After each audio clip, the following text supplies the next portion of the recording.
الجزائر قعدت لهم هنا شوكه ويموتوا من الفقعه من الجزائر. العالم كله معترف بالجزائر، العالم كله عارفها باللي قوه جهويه. الجزائر اقوى من اي وقت مضى، هذا امر مؤكد. ولكن لا قدر الله اذا مشات وقعت شي حرب كونوا متيقنين ان الجيش الجزائري غيتحنى. الجزائر اكبر مستورد للاسلحه في افريقيا، وان الجزائر هي صاحبه اقوى واطول ثوره مسلحه ضد الاستعمار والاحتلال. الجزائر من زمان شعارها اللي يتهور يتعور. الجزائر غفصتنا على خاطر الجزائر خير منها. شوف لازمنا نخدموا اكثر باش نوصلوا لمستوى الجزائر. الجزائر ما تدرسش، الجزائر تقرر بقوه. قسما بالله العلي اللي نحكموا ما نطالب مهما كان، يندم على النهار اللي زاد فيه. إذا كان 30 سنة ما تكفيش باش نعطوا قاعدة التراب تاعنا تراب مقدس.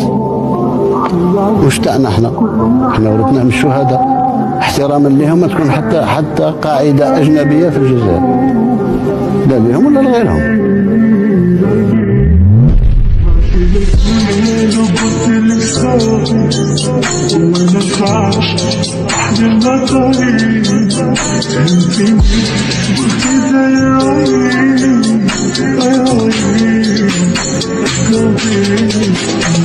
الطابور الخامس موجود، والأدلة راهم شافوها المواطنين بعينيهم، خبرجية وخبرجيات وما نعرفواش، ولائهم لبعض السفارات أكثر من ولائهم للشهداء ولا الوطن هذا.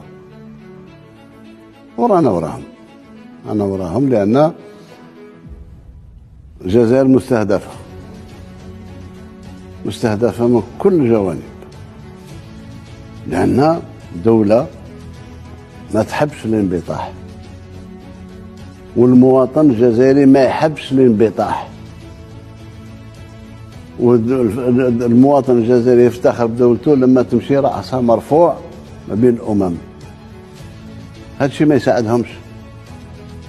اليوم اللي ما قدرش يواجهك مباشرة يخلق لك ONG، بوكو ONG، كثير من المنظمات غير الحكومية تابعة مخابرات. والإنسان الذكي والعاقل يشوف التدخلات نتاعها. أنا تدخل لي على فلان وفلان خبرجي، راه في فلسطين 10 موتى 15 موتى في النهار يوميا، وراك تشوف لما يرمي عليه النار يضربوا في الراس 90% ينبال دون لا تيت، سيتادير يتير بور توي. ما تهدرش. جايين انا كاع الناس ما نقبلش باش تكون اول عاصمه مغاربيه وافريقيه يحتلوها المرتزقه. كنا ندخلوا ذاك تدخلوا عسكريا، ندخلوا بصفه ولا اخرى، ما نبقوش مكتوفين الايادي. ولما قلنا خط احمر حقيقه كان خط احمر. احنا ما ننكرش الخير تاع شقة الليبيين، ونتضامن معاهم حتى يرجع الاستقرار لليبيا وترجع الثروات نتاع ليبيا للشعب الليبي.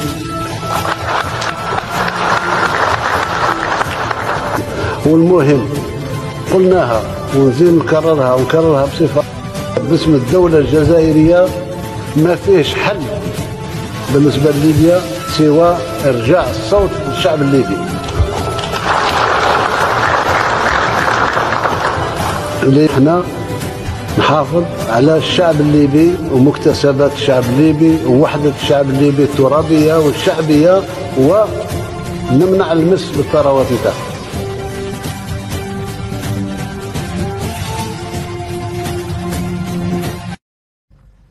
أيام سنين مضت اكتشفنا على مستوى توزيع السكنات أن في العاصمة كانت فيه 16,800 شهادة إقامة مزورة، وكانت تباع ب1000 و 1500 دينار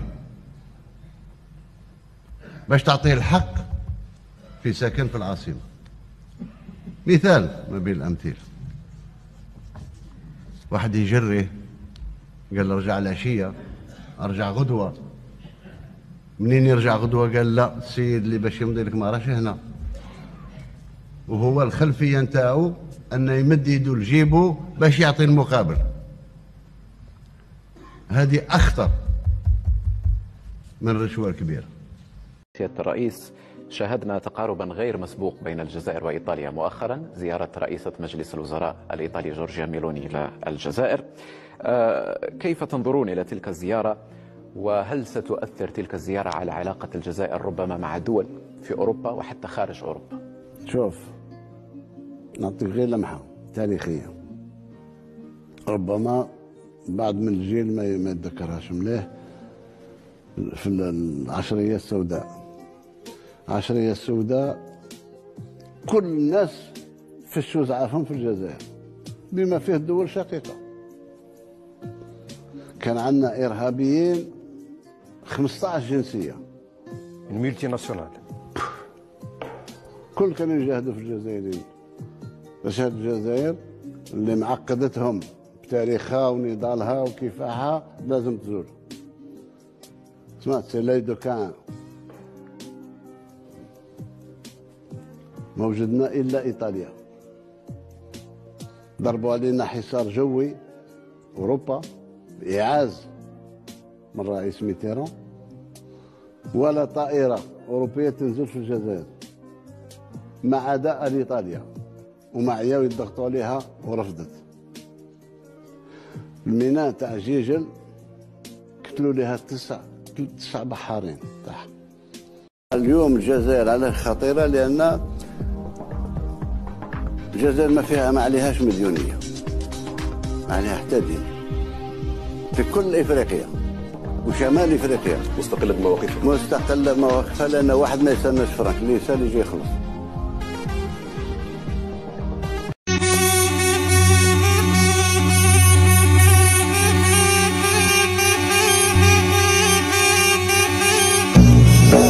سوريا ما تسقطش. اللي خلى سوريا ربما نوعا ما ضعيفة على المستوى الدولي هو أنها عن حق الدولة الوحيدة التي لم تطبع يوما ما. وأقول وأوجه ندائي للشعب الإسرائيلي وأقول لدينا في مصر تجربة رائعة وعظيمة في السلام معكم منذ أكثر من 40 سنة، ويمكن أن نكرر هذه التجربة وهذه الخطوة الرائعة مرة أخرى. أمن وسلامة المواطن الإسرائيلي جنبا إلى جنب مع أمن وسلامة المواطن الإسرائيلي. الهرولة للتطبيع احنا أولا ما نشاركش فيها وما نباركش فيها، والقضية الفلسطينية عندنا تبقى قضية مقدسة بالنسبة لنا وبالنسبة للشعب الجزائري برمته. الجزائر بالمناسبة الجزائر لم تستفد من العرب تاريخيا، والذين يقدرونها تعرفهم وتقيم معهم صلات ثنائية قوية، وليست بحاجة إلى القمة العربية كما قلت لتعزيز دورها. وويل للعرب من الحليم إذا غضب. سيخسر العرب كثيرا في ذلك اليوم الذي تقرر فيه الجزائر إغلاق أبوابها أمام العرب وتنصرف إلى شؤونها. الجزائر أقوى من أي وقت مضى، هذا أمر مؤكد. لديها أفريقيا وأمريكا اللاتينية، آسيا، ولديها الدول الغربية تتهافت على أبوابها، وهي ليست بحاجة لصداع العرب الذين لم تجني منهم إلا الغدر والخيانة. يتحدثون في وسائل إعلامهم عن أتفه الإنجازات ويتعمدون تهميش ما تقوم به الجزائر، ولولا صبر الجزائر وحب الجزائر الخير للمنطقة العربية لأدارت لهم ظهرها منذ عقود. أنا لا أقول بأن الجزائر ستفعل ذلك، ولكنني أقول إنها مستغنية، وهي تقدم الدعم للمنصة المانح العزيز. وعلى العموم ستعقد القمة في ميعادها، ستنجح نجاحا ظاهرا، وستبرئ الجزائر ساحتها، وسيتعين على الشامتين ابتلاع أحقادها كما كل مرة. من يشمت على الجزائر فهو بليد وقصير. تبون هذا أنا وزنته، تبون هذا نعطيك أنا عليه 2 كلمات موزونين مع مرور الزمن، تقول لي عندك الحق. هذا عنده عقلية تاع بوظيف وفم تاع بومدين وعربتكم. هذا هكا ربي غير درواق إسلامي حقا. هذا كيموت عند رب العالمين كي حاسبه تفرج بعينك. هذا عنده جدي واش نسال هذا ماهوش شتي يديها معاه، هذا شتي يخليها وراه. تحترمني نحترمك، ما تحترمنيش انا ثاني ما احترمش. ما كان سيتو. يعني النديه في التعامل بكل بساطه بكل بساطه. شوف الاستقلاليه تاعنا، الاستقلال تاعنا، السياده الوطنيه خط احمر نوصلوا عليه المحال مع نابوت اي واحد يمس السياده تاعي، يمس السياده تاع الوطن بجمله معنى انا نتصدر.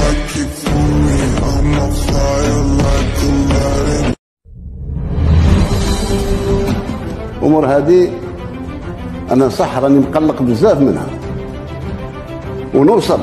مانيش نقول لك صفق للرئيس ولا صفق للوالي ولا دافع على بلادك. كيفاه اليوم انا نمشي نبيع البلاد يا سيدي كاع راه فيها الظلم وراها ناقصه الامور، ولكن بلادي الشتاء ما فيه لا طرد ولا هذا.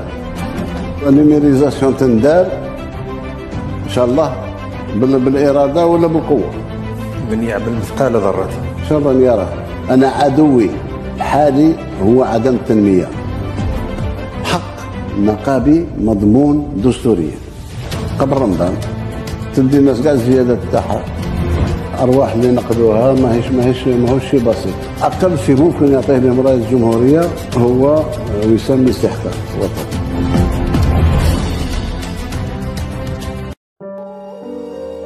ما تعدوا علينا في 63 احنا ما عندناش حتى جيش. مازال المجاهدين نازلين من الجبال ونازلين كذا في التعداد نتاع الشهداء نتاعنا والمجاريح وكذا. يجي يهاجم عليا بالقوات الخاصه والدبابات والهليكوبتر باش يدير لي طرف من ترابي. واش هذه الفكره التوسعيه هذه نتاعها؟ اللي شافوها نتاعهم واللي سمعوا بها عندهم فيها النص. ماش تصرفات ماهوش الجوار هذا ماهوش وزيد.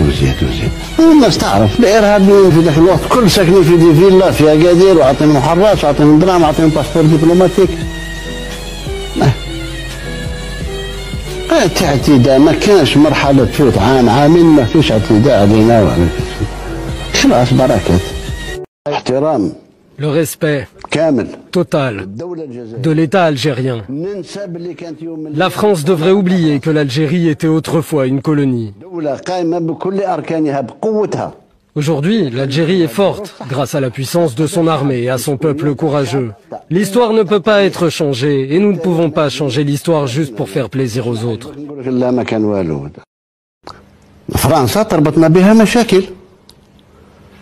فرنسا استعمرتنا 130 سنة 132 سنة 132 سنة فيه جرائم بشعة دارت في هذه البلاد. واش نمحيها أنا بكلمة حلوة؟ احنا نعرفوا قيمة الحروب، ما يهضرش على ملايين.